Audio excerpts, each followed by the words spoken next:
which is a popular Indian breakfast dish made from fermented rice and lentils. You all are giving me the hard one. No, it's the really tasty dish. It's tasty, it's spicy.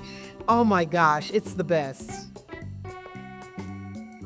Which number, Angela, was invented in India? Now that is interesting. Is it 11? One more. 17. And this is your first trip to India and Bangalore. Do you have e-rickshaws in US? No, they have versions, copies of tuktuks in the U.S. Really, the ones that are electric, like you have here in India, no. I feel like I've been on an adventure because every time I get into a vehicle and get on the road, I'm just absolutely amazed at the horn honking and how people are able to weave and no accidents. So it's just been an incredible experience. And of course, you can never forget the wonderful, spicy Indian cuisine. So I've thoroughly enjoyed being here.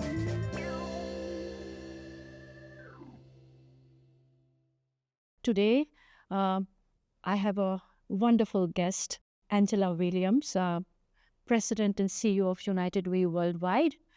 You had a fantastic career, starting as in the Air Force in the United States to working in the for-profit with companies like Sears, and then entering the not-for-profit world. Angela, yesterday I'm told you had a fantastic, very, very busy day. I did. And this is your first trip to India and Bangalore. It is. Do you want to tell us what has it been like? Some early first impressions about what you saw yesterday. Well, let me start with the country. It's been wonderful to be in country now. It's been 7 days. And You've been here 7 days? well, I arrived Saturday, so yeah, just about 6 or 7 days. And I started in Hyderabad and spent several days there, and then came to Bangalore. But my impression has been that this has been a wonderful opportunity to really get the fullness and the richness of Indian culture. One of the things that I have already begun to learn is the complexities of Indian society. And I know that I've only touched the tip of the iceberg. Yes. But what I've done is just had the opportunity to meet people of all ages, starting from little kids, where I've visited an orphanage, to yesterday visiting a school for preschool kids, and about 5 of them graduated so that they could go to the next level of school, and gave them their little hats and their little diplomas, which was wonderful. Yesterday, I had the opportunity to meet women that had been victims of domestic violence or living in poverty, that they were widows or unmarried, and how United Way Bangalore has a program to help these women so that they can earn a living, and they have their rickshaws and they're able to drive people around for. So I'm told you had an e-rickshaw or a tuk-tuk, you know what they call it. What was it? No, what was the ride like for you? Do you have e-rickshaws in US? No. Well, you know what? Let me back up. They have versions, copies of tuk-tuks in the U.S., and you'll see a version of it in New York City, maybe a few other cities. But really, the ones that are electric, like you have here in India, no. And it was fun. It was like being in a golf cart for me. And so it was great fun. The women were absolutely lovely. They were just so honored to have guests ride in their carts, and they take great selfies. Fantastic. Amongst the things that today we are going to talk about is United Way Worldwide, Angela's journey in the not-for-profit world, how philanthropy is changing, has changed over the years. Philanthropy is changing rapidly, especially with tech billionaires, etc. I will dive into a bit of that as well. And also in the backdrop, what are our cities dealing with? What kind of challenges are cities dealing with? Cities are the hubs where migrant workers, people of all kinds sort of come together to seek life, livelihoods, dreams. And we'll dive into that today's city and with United Way's sort of global network, some understanding of that. And we'll, of course, bring in insights from Bangalore as well.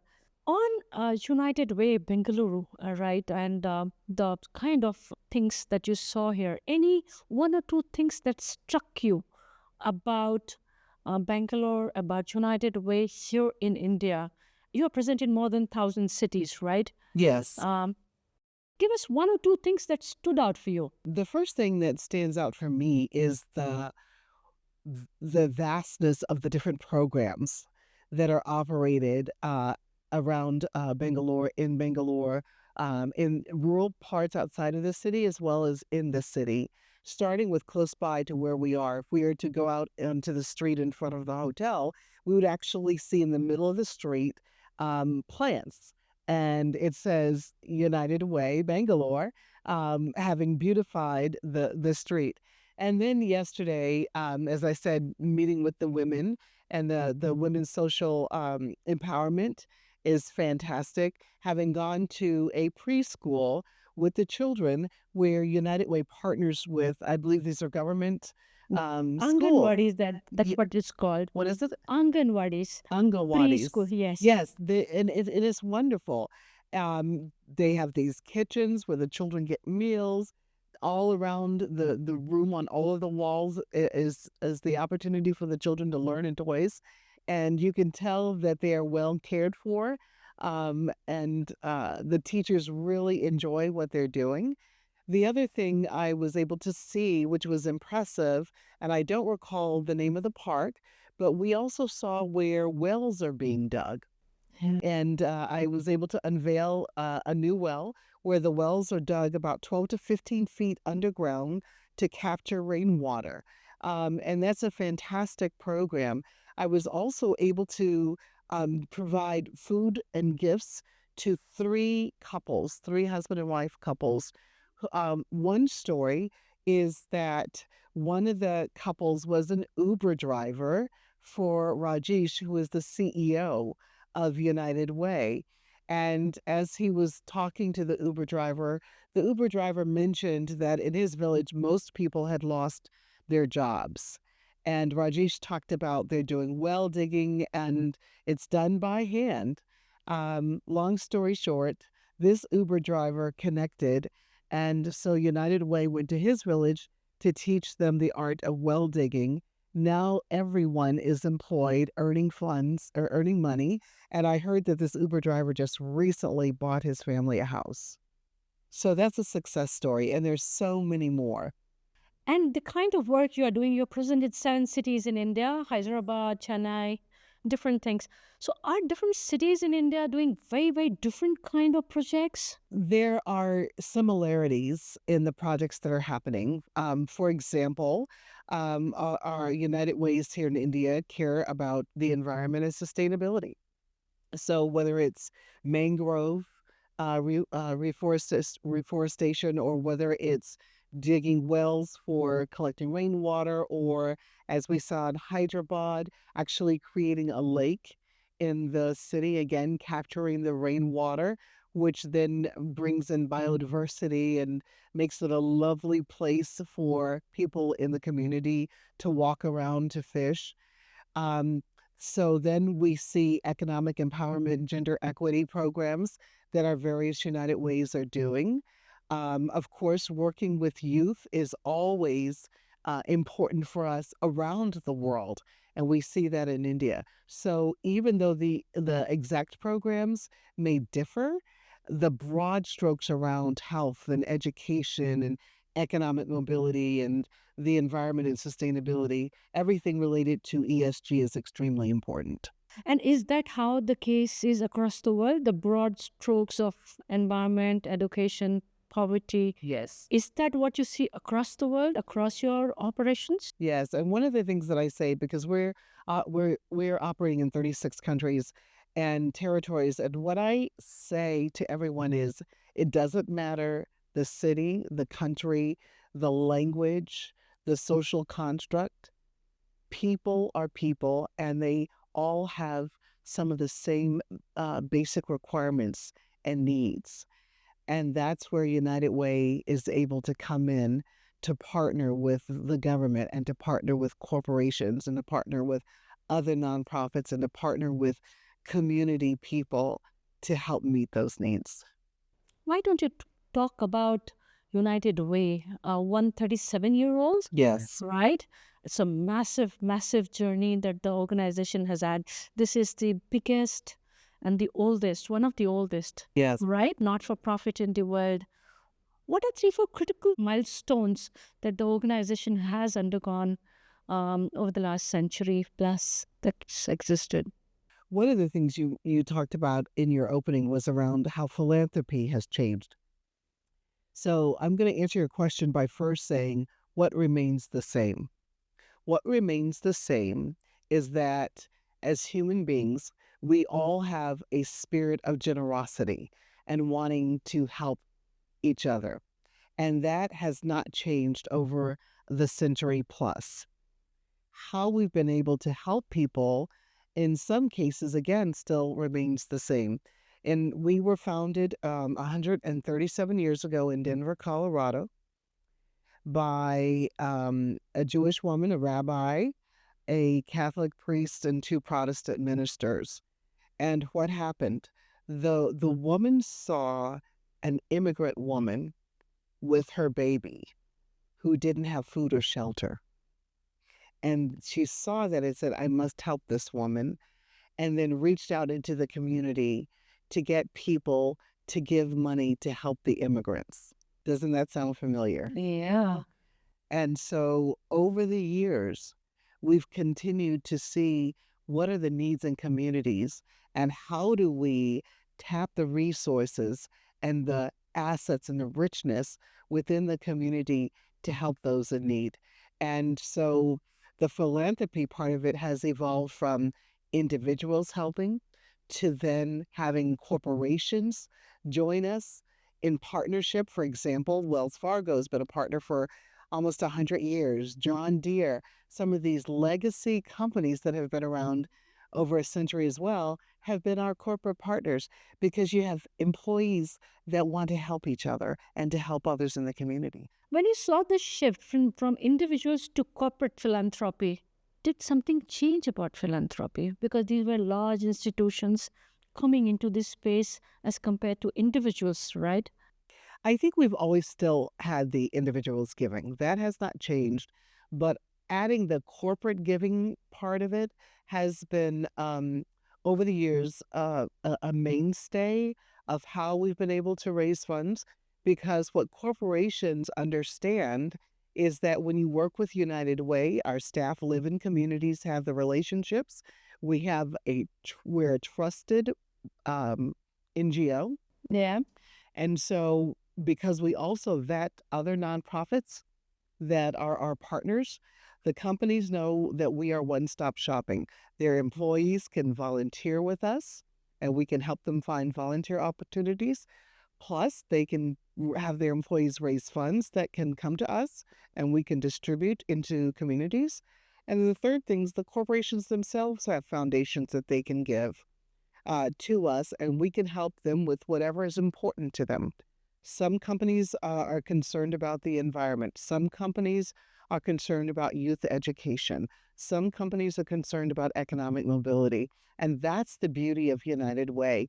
Because of our reach and because of how long we've been in existence, we know how to get things done, and we do it with a spirit of excellence.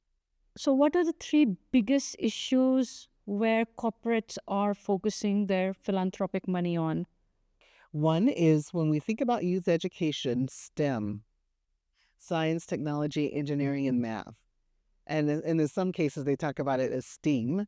But with the technology really evolving at such a rapid pace, the goal is to make sure that we have a trained workforce to be able to continue along this technological path and innovation and growth.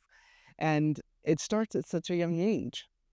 Our kids, I do honestly believe they are born knowing how to swipe. Yes, They, totally. no one has to teach them. They know how to swipe. And so that's very, very important.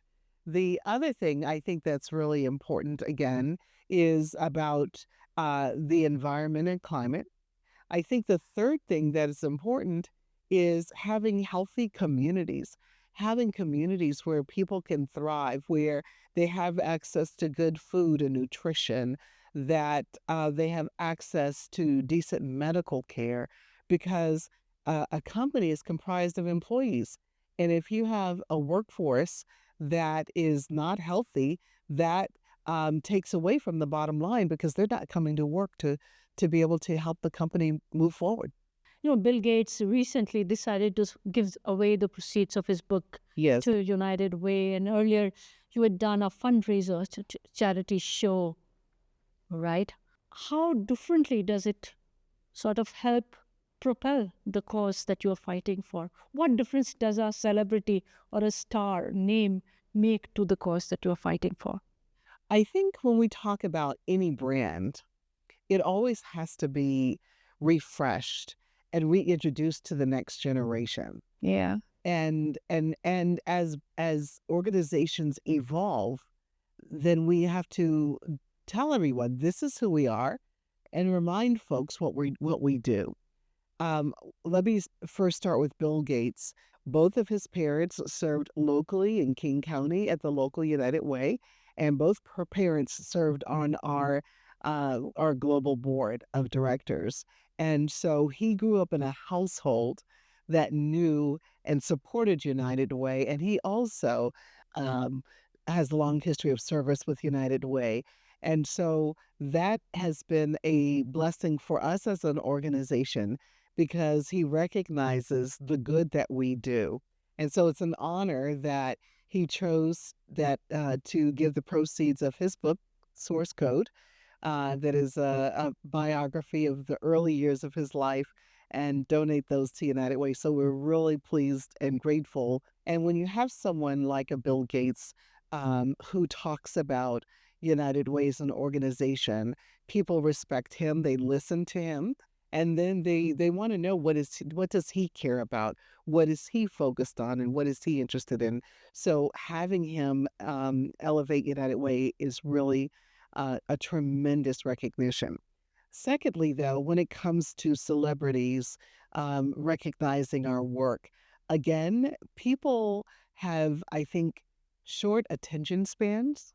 And so if they have someone that they resonate with, that's a Bollywood star or a Hollywood star, oh, and that person is tweeting or on Instagram or some other platform, and I shouldn't say tweeting because it's now is it Xing, Yes. but they pay attention, and then they say, "Oh, I see what that person cares about. Let me pay close attention." So that's also, I think, what's helpful for nonprofits to partner with those that have the celebrity status or that are well known, to help with the brand, and they also help people be motivated to give. I'm going to ask you, is there a project you are particularly proud about that you want to mention? Any project that you remember, you feel it makes you feel so special, so good. Yes. I will just name two here in India, just because and I've seen them firsthand, and I'm off to Mumbai, and I know they will also have some fabulous projects. But let me start with the first one in Hyderabad that I was able to see, and that was it was a dump in a community where people had trash piled up, and the company, Genpack, said, we want to clean up this area. And it was also very crime ridden. And we want to put a lake here. And so they partnered with United Way Hyderabad to begin this process over several years. It required engineers and a lot of science. But to then see this incredible lake, the trash was gone. People no longer throw litter. They can walk around. People can come and fish. and you see beautiful birds flying onto the rocks around the lake. And then I was able to plant 2 trees. And so it's city beautification that has incredible impact to transform a community and a city is incredible. So that was one example. The second example I would give is the one that I actually experienced here in Bangalore, and that was with the women. Because as I mentioned, in a lot of cultures, there you have the complexities that go along with that particular culture. But to see women who were victims of domestic violence, or women who did not have the wherewithal to survive financially, to have their own little micro businesses, and to see the smiles on their faces and giving them that financial freedom, that economic empowerment, that is incredible. And so I love to see how the work we do touches individuals first, but then has that ripple effect to support a family, and has generational impact because it can then create generational wealth and allows people to elevate in society. Is there an issue that or a cause that kind of burns in your heart and you want to sort of push for it in today's world? What would that be? We're undergoing at United Way a transformation because we recognize that as an NGO, as the world evolves and things happen so quickly, we have to have the foresight to think ahead, to see where is the world headed 3 years from now and 5 years from now, and how do we as an NGO become flexible and agile to be able to meet the needs of communities. And so, as we've started this transformation journey, we have articulated a vision for how we are to show up and to be in communities. And we want to be that organization that empowers people, every person in every community, to thrive. And that translates across languages and across cultures. I wanted us to talk about tech billionaires and them turning philanthropist, and how is that reshaping the world of philanthropy. And these tech billionaires, and we are sitting in a tech hub, Bangalore, right? And I've seen it firsthand. In fact, it was one area that I touched upon an entire chapter on it, and I wanted to read it out to you as we discuss this. This is a chapter called The City with a Heart. Many philanthropists are first generation tech entrepreneurs who have come into money fairly quickly, riding the tech sector's meteoric rise. These wealth creators make for both nimble and audacious givers. It isn't just the quantum of philanthropic money that sets them apart. Their strategic approach to problem solving has made far greater impact. One of the things that Prashant Prakash, the co-founder of Unboxing BLR, sort of often talks about is the scale impact, right? I mean, anything, how their money can travel and make that much more impact than just that little thing. And bringing some of those startup sort of principles, right, to scale, to make larger impact into the philanthropic world. What is your sense, Angela? How have these tech billionaires across the world, not just Bangalore, Silicon Valley, US, you've dealt with Bill Gates as well, how are they reshaping philanthropy in today's world?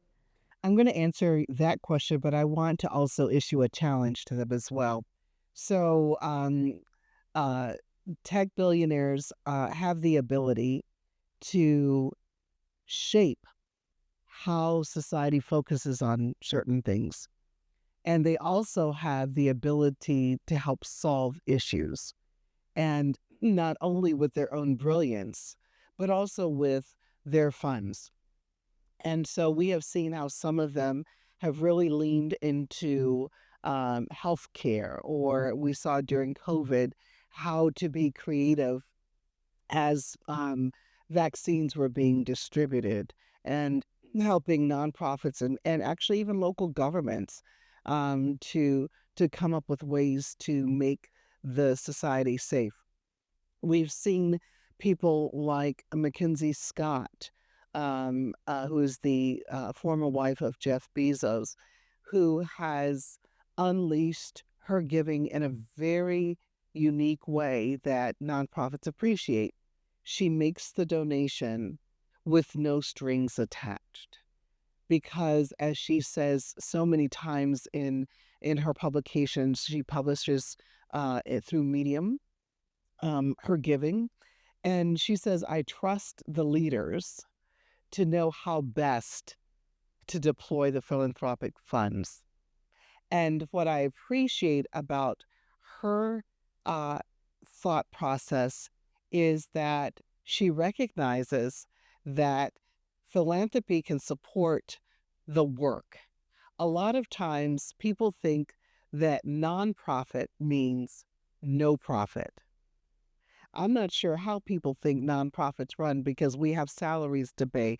We have to buy phones. We have to have a desk. We have to have an office. There are costs, administrative costs that are real to support the work.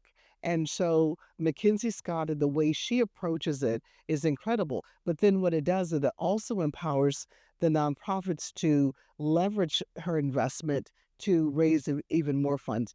The other example with tech billionaires that I see, and this is really going to be my call to action for them, they are very innovative people, and they could invest in schools teaching young kids how to be innovative and giving them the opportunity to do new things as well. And I'm going to give you an example. In Hyderabad, I met with these young girls. It's a program for young girls to teach them how to be technologists.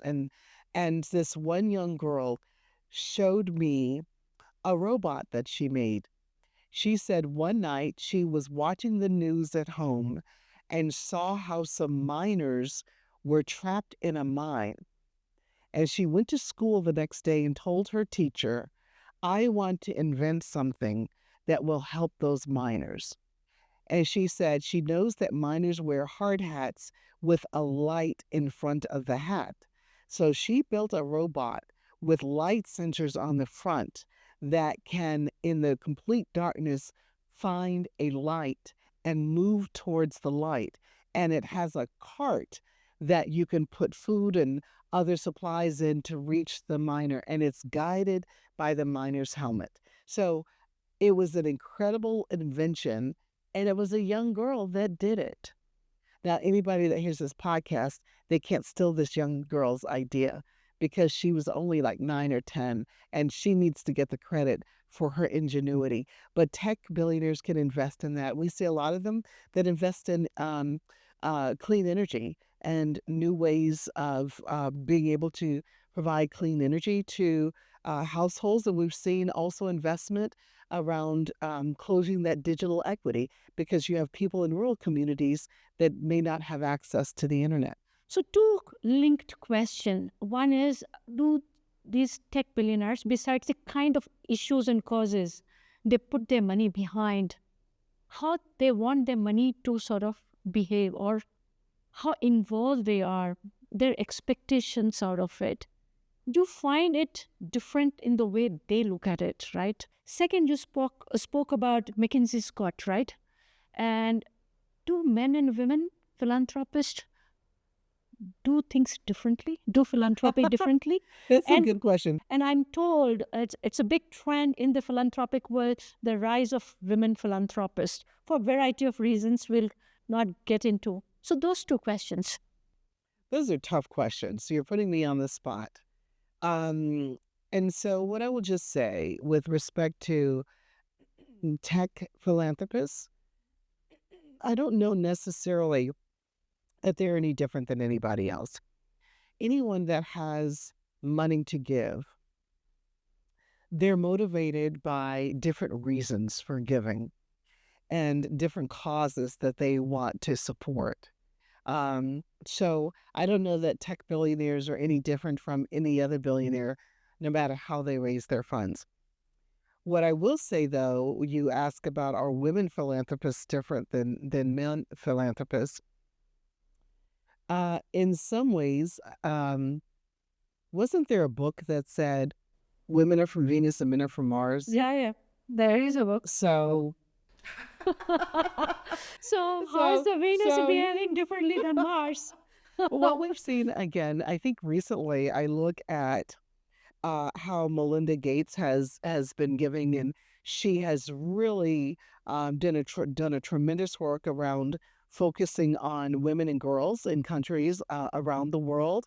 Again, I look at how she's joined forces with Mackenzie Scott in some areas, again focusing on women and girls. I also, as I just mentioned, talked about Mackenzie Scott, whose notion of giving is not to tie the hands of the nonprofit leader, but to say, I vetted you and therefore I trust you to use the funds that I'm investing in you to do the right thing with them. Is that very unique? And that is actually very special and very unique. So we'll talk about cities, Angela, and cities, code, culture, and one of the things that strikes me is where Indian cities are and where some of the cities in the developed world are. And I'll give you an example. So, very recently, Ahmedabad, it's a city in Gujarat, and it hosted a performance by Coldplay. Over 200,000 people attended this show. It was the largest audience in the world. Oh, wow. And, well, all of us are looking at that and saying, can't Bangalore do it? Can't Delhi do it? Or can't other cities do it? So, one aspiration is to bring in some of those soft infrastructures, what we would call, right? Experiences that our young people aspire for and critical for a quality of life in the city. But on the other is the problem of garbage, potholes, roads, water, some of the very, very sort of basic issues that India is grappling with. And I think, I don't know if it's very unique to India, but I feel so that the first world problem and third world problem, first world aspirational problem that a young aspirational country needs, its people need, and the basic issues of roti, kapra, or makan, that's what we call it in India, which is food, water, and house, right? What do you see in other cities that you have experienced in across the world? Do you see this dichotomous need and demand of cities, or is it very different? I think it's a tale of two cities in one city, and Always, anywhere? always anywhere, because you always have those that have a lot in terms of access to resources and those that don't. Now, the difference from city to city and country to country may be the level of the extremes. You mentioned the word infrastructure. Infrastructure is key to allowing people to thrive. And by infrastructure, yes, it's the roads, but I would say it's transportation and access to transportation. How can people get from home to a job, or get from home to go get food at the marketplace, or get from home to go to school? So transportation is one of those infrastructure issues that is very key to thriving. The other issue is education. Do cities or municipalities offer substantial enough education for children to be able to learn? Because if we don't focus on healthy children, children that have access to nutritional food, children that have access to the appropriate um, equipment and books to learn, then we are doing ourselves a disservice, because one day we're going to grow old, and we don't want to have ignorant leaders, or a dearth of leaders, because they haven't been raised up appropriately and trained. And so all of these infrastructure issues, whether it's food, lack of food, nutritional food, or transportation, or actually an ability to earn a living, Those kinds of things are so important. And I think cities of all sizes, whether they're urban or rural, grapple with them. And that's where, again, I come back to this notion of public private partnerships. It takes philanthropy and it takes the nonprofit sector. It takes government because government has a responsibility to take care of its citizens. And then it also takes corporations and companies and businesses that employ folks to be able to provide this ecosystem of support. But specific to Bangalore, this is particularly relevant. This is a migrant city. And this is India's sort of fastest growing city with jobs, tech jobs, and everybody from everywhere, right, across the country, even from outside India, are coming into the city, right? And that growth pressure on the city is just mind boggling. So is there even affordable housing? So there is affordable housing, costs are rising, roads are overpacked, roads are congested, virtually all parts of the city. And so, the city is challenged at so many levels. And remember, these are young people, very aspirational, well-heeled, from Silicon Valley, etc., coming into the city. I don't know if there are any such parallel. Even New York has under 10 million people, right? We have 14, 15 million, and we are underestimating the population of Bangalore. So this massive growth that you are witnessing in some cities in India, I don't know if that's the case in many other cities like what you're noticing. And I think that brings in additional layer of complexity. It does. What cities are dealing with here. But let's look at some of the crises that is unfolding in different parts of the world. Part of it linked to global warming, climate, and LA fire is one of the ones that we recently heard about. Massive loss of everything, and you were deeply involved. What is it like for a city to deal with a crisis like this? Do you want to take a minute or two to tell us what did LA dealt with? Here was this city of Hollywood and all that jazz, and Yes. then dealing with this fire. And what does it do to the city and your involvement there? So the Los Angeles wildfires is an example of the unexpected happening and that unexpected not discriminating between the rich or the poor. Everyone was equally devastated. Everyone experienced loss, and everyone now has to go through this process of grieving emotionally and then physically. How do I rebuild my life? And grieving also the fact that they lost so many of their treasures. It's going to be a while for the city to be able to come back. And this is a moment in time where communities will have to be listened to. For those that lost a house, how can they come back? There's the remediation that's required of toxic debris from the fire.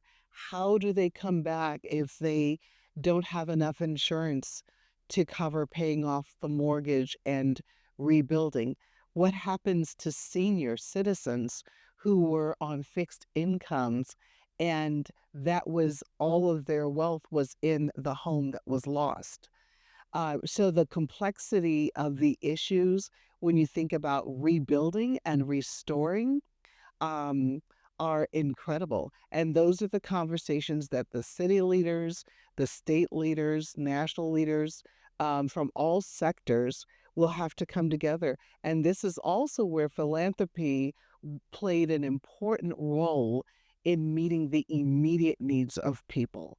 We have in Los Angeles, there's a call center called 211 where they were partnering with Airbnb to get tens of thousands of people into shelter. But you see that not only in Los Angeles, but you see that in other countries where there have been floods and tsunamis and the after effect of hurricanes and other natural disasters? How do you rebuild small businesses, family-owned businesses? So much is lost, and the devastation is huge, and people can't even begin to fathom what does it do to change the face of a community. I'm sure you've dealt with, United Way has dealt with many, many crises over the decades. Two things you've learned about what does it take to deal with crisis of that proportion. $50 billion of devastation. The first thing is human resilience immediately comes into action. And what I've seen with my United Way colleagues around the world, they live in the communities in which they work. And as soon as a disaster hits, even though they are personally affected and their families are personally affected, because of the way they are wired, they immediately are just like first responders and move into action to help people. So that's how I've seen my colleagues show up, and it's that human resilience.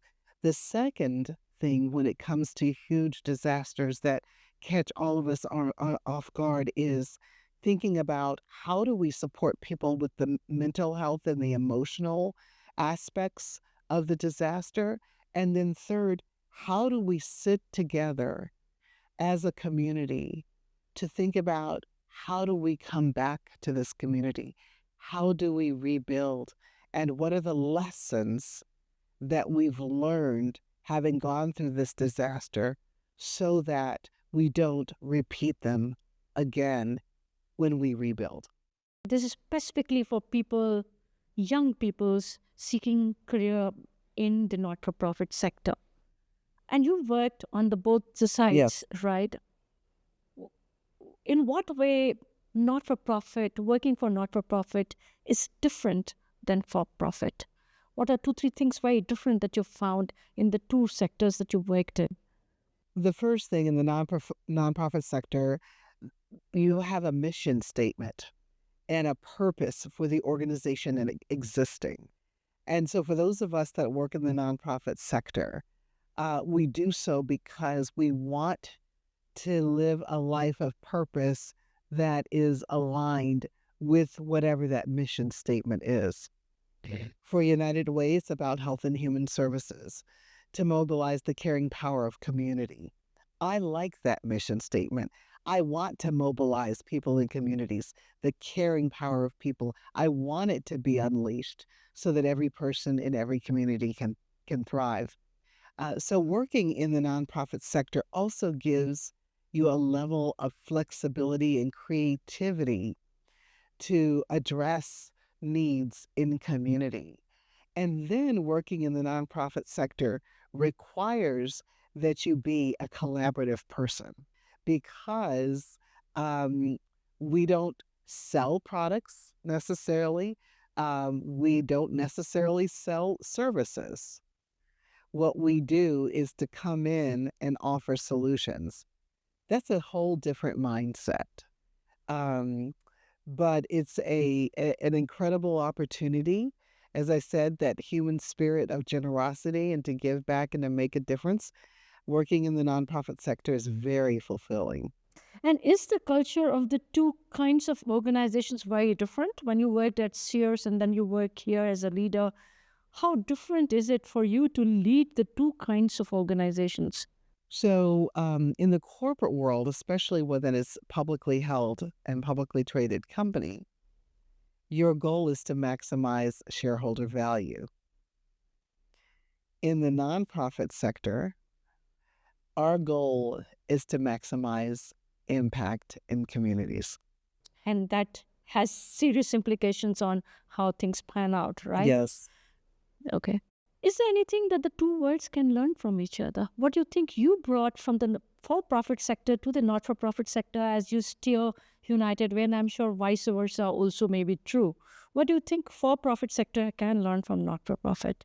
Let me say this, that in the for-profit sector, to be a successful business, you must constantly one, either be aware of a product or service that your customer needs, or two, you innovate in a way that you create a product or service and generate demand for that product or service. None of us knew 25, 30 years ago that we needed cell phones.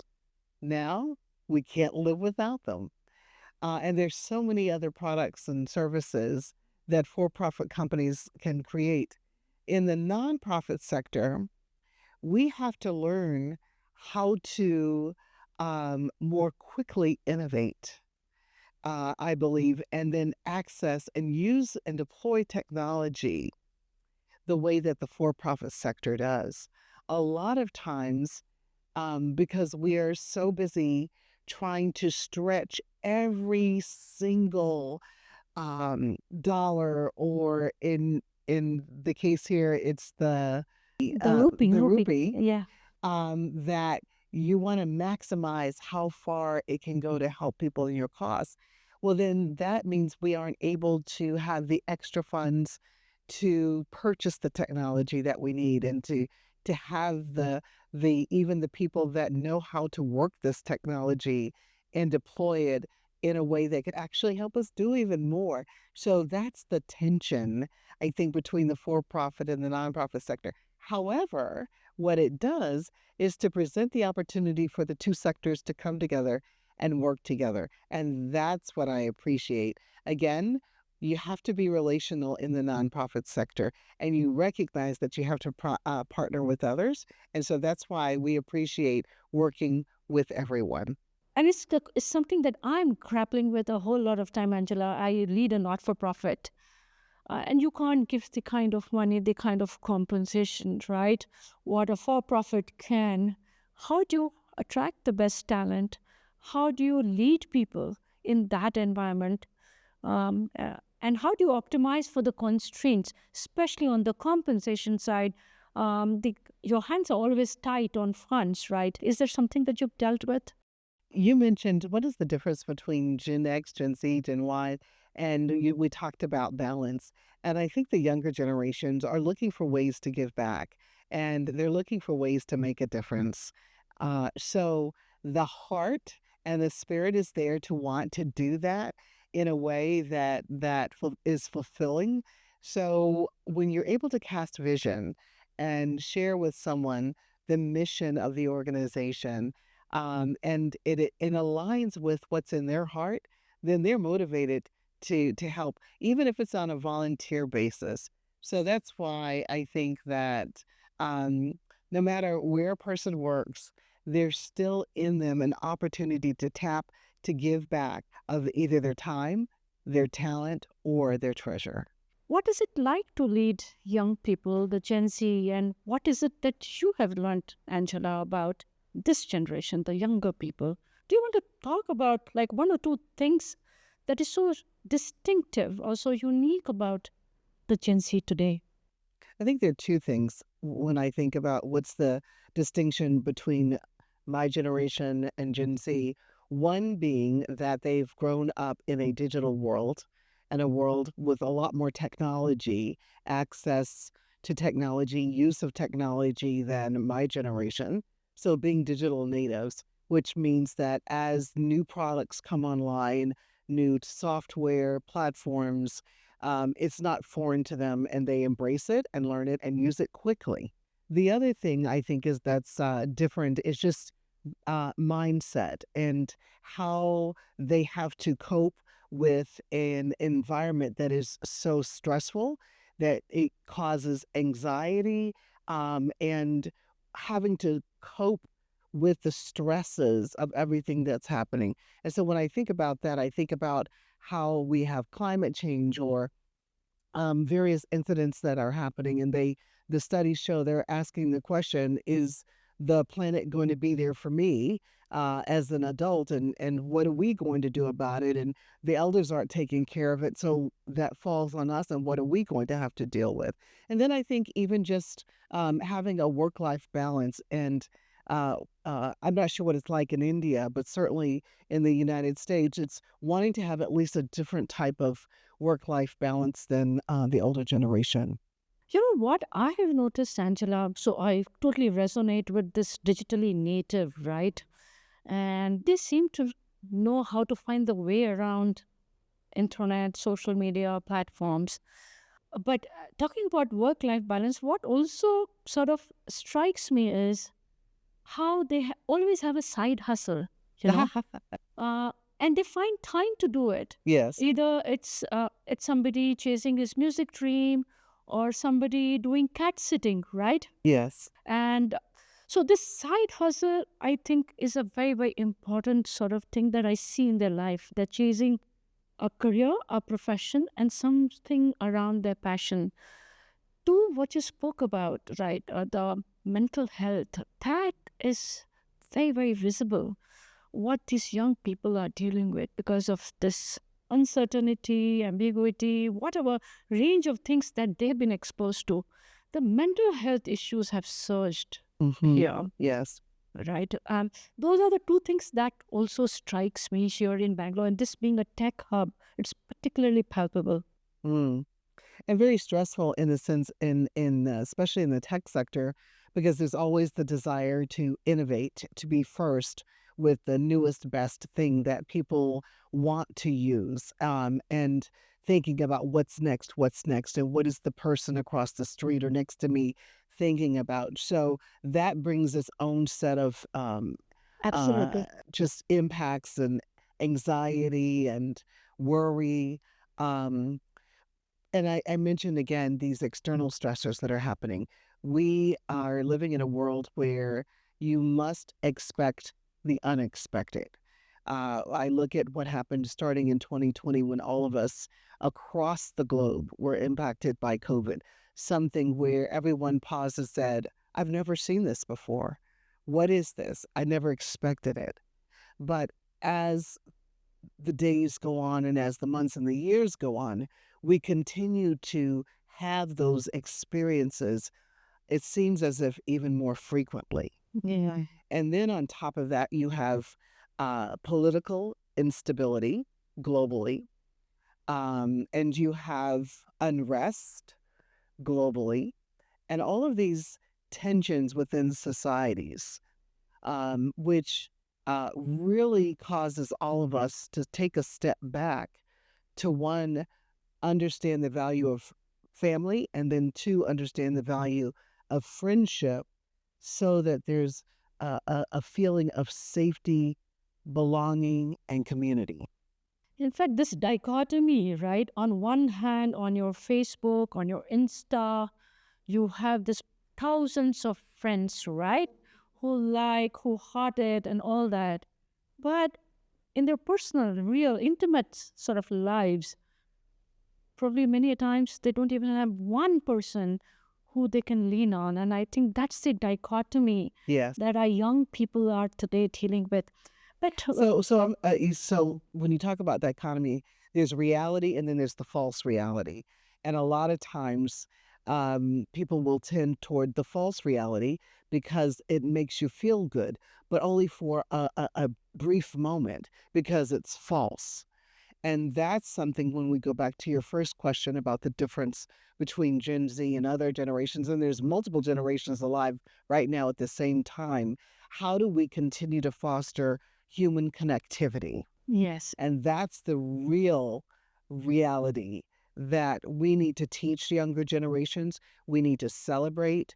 And then the last thing I would say on this point is the gadget that's in your hand what you're connected to, or is it the person sitting next to you that you're connected to? absolutely, absolutely. Thank you, Angela. Lovely to learn about the world of philanthropy, learn about your first impressions of India and Bangalore, the range of things that United Way has been working on, and what cities globally are dealing with, the kind of challenges that today's world, and of course, leading Gen Z and what it is like. Yeah.